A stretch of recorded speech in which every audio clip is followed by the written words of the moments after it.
Welcome to the RV Park Mastery Podcast, where you will learn the correct way to identify, evaluate, negotiate, perform due diligence on, renegotiate, finance, turn around, and operate RV parks. And now, here is your host, the fifth largest owner of RV and mobile home parks in the U.S., Frank Rolfe. I've never met an RV park owner that was anything less than proud of the asset that they owned. They loved telling people, yeah, I own this RV park.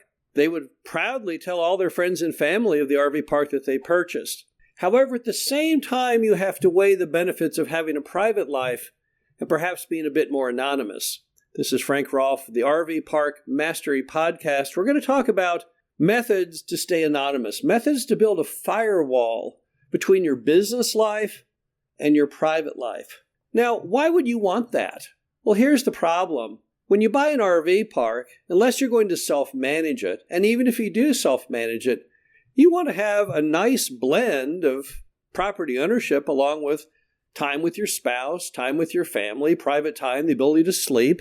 You don't want to have to consume your entire life. Most people do not buy an RV park because the intention is they were so bored, they wanted to have something new that could just totally satiate all of their energy. No, most people want the RV park as an investment. They like it, they enjoy it, but they want to have other attributes to their life too. And the problem is if you don't take steps to build that firewall between your business and your private life, then it will overwhelm it. You'll start getting calls 24 hours a day, and next thing you know, you don't have a very good private life. And then what's the point of making money with the RV park if you don't enjoy your life? So here are some very simple, practical methods for all RV park owners to remain more anonymous. Number one is simple. Get a separate cell phone just for your RV park business. Super simple. Instead of carrying one phone, you'll have to start carrying two phones. But you know what? Cell phones are so tiny anymore, you'll never even notice the difference. It's not like the days back in the 80s and 90s where cell phones were like bricks with an antenna on them. It'd be nearly impossible to carry two of them. It was hard enough to carry one. Today's modern cell phone slips effortlessly into your pocket, only occupying even a tiny portion of your pocket. So yeah, you could carry two of them. And cell phones are very inexpensive. If you get a second cell phone on your existing cell plan, what is that going to cost you? Not very much. $20 to $50 a month probably additional to have that phone. You don't need a fancy one. Any old phone will work, yet you can still get a nice iPhone. But it would be separate from your private life. Now, why is this important? Well, because a lot of people, when you give out your number, they're not going to be so gracious as to when they call you. And you don't want to get a call at 2 o'clock in the morning over basically nothing. So when you have the separate cell phone, what do? Well, you can turn the ringer off whenever you decide, well, that's it for today. And then turn the ringer back on when you're like, okay, let's start the day now. Have an event you have to be at with your family, then you turn the phone off. Have to go to church, turn the phone off. Anytime that's not appropriate, anytime that you want your privacy, you can simply turn the phone ringer on and off. That alone is probably the best way to have the separation. It also might help you if you utilize a P.O. box for your mailing address as opposed to your home address.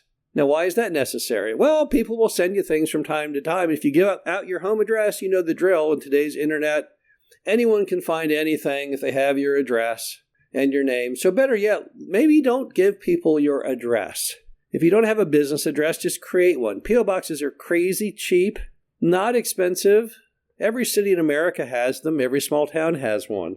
But if you separate your cell phone where you have a business phone and a personal phone, and you turn the business phone off at the same time every day, or anytime that you prefer, and you take all your mail for the RV park through a P.O. box, well, then right there, that's the best two steps I can think of. But here's some others. When you're out on property, and if you don't self-manage, you have a manager on the property, don't use your last name. I know this sounds really, really weird, but there's no law in America that says you have to use your last name. So I like just to be Frank from the management company. Because if I don't give anyone my last name, they can't just go to Intellius and try and find Frank with a nationwide search. That isn't going to come up with anything. You got to have the last name in there. And we all of the time give out our last names, I think, because we were classically trained as children to do so, maybe in the roll call in school or whatever. But you don't have to. You could just be Frank from the management company. There's no law that says, oh, no, here's my full name. In the Army, if you get captured, you have to give them your name, rank, and serial number, so they do have a law on it. But in a non-military world, no, it's really not required.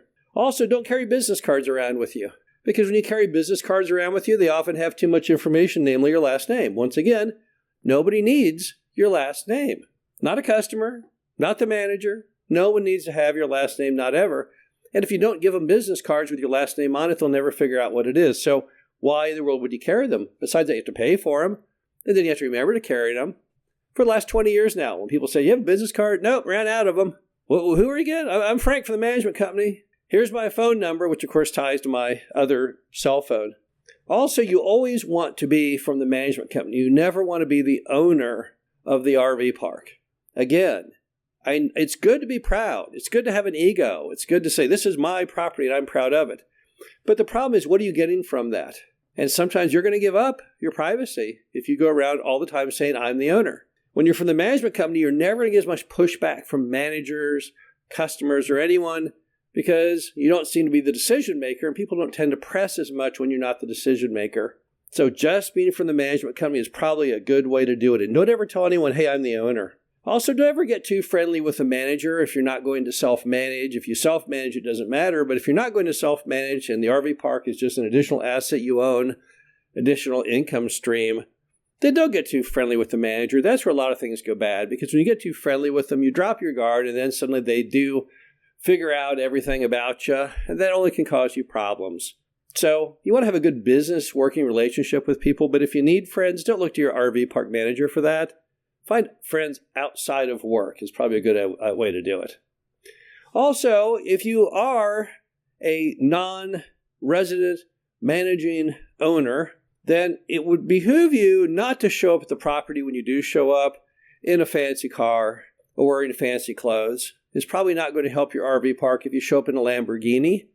Even though you're proud of that Lamborghini, I would suggest you take the worst car you own.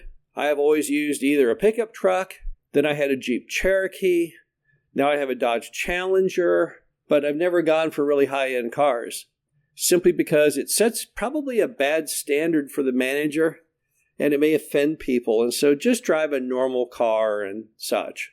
And then finally, one of the best moments in life, if you truly want to separate your business life and your personal life with an RV park, and you may not be able to achieve it on the first one, but if you have at least two of them, you may want to hire someone as the layer between you and the manager, because that takes you completely out of the loop. Then no one's looking to you. Nobody calls you. The chain of command is, if there's a problem in the RV park, they contact that intermediary shock absorber person, and then that person talks to you, but no longer do you converse with anyone in the field. Now, the downside, of course, is you may not get a lot of information flow when you do that because it's filtered, right? So that's a problem. If you're going to do that, you're going to have to go out in the field and see your properties more often. You might want to be much more watchful of social media reviews, things like that, because you don't want to have someone tell you, oh, things are going great when they're really not. But at the same time, when you have someone who interfaces with the manager outside of yourself, it does open up a lot of time and freedom on your part, because you are truly out of the loop. The only time your phone then rings is if there's something that that person can't answer, and that gives you a lot of relief. And don't forget that one of the great assets of being an RV park owner is, in fact, time. The magic of time is the most precious of all commodities. We can't buy time. No one can buy time. So you want to control your time. You want the peace of mind that your time is your time and not let people interrupt it. This is Frank Rolfe with the RV Park Mastery Podcast. Hope you enjoyed this. Talk to you again soon. Thank you for listening to the RV Park Mastery Podcast. Be sure to visit us at www.rvparkmastery.com, where you can learn the correct way to identify, evaluate, negotiate, perform due diligence on, renegotiate, finance, turn around, and operate in RV parks.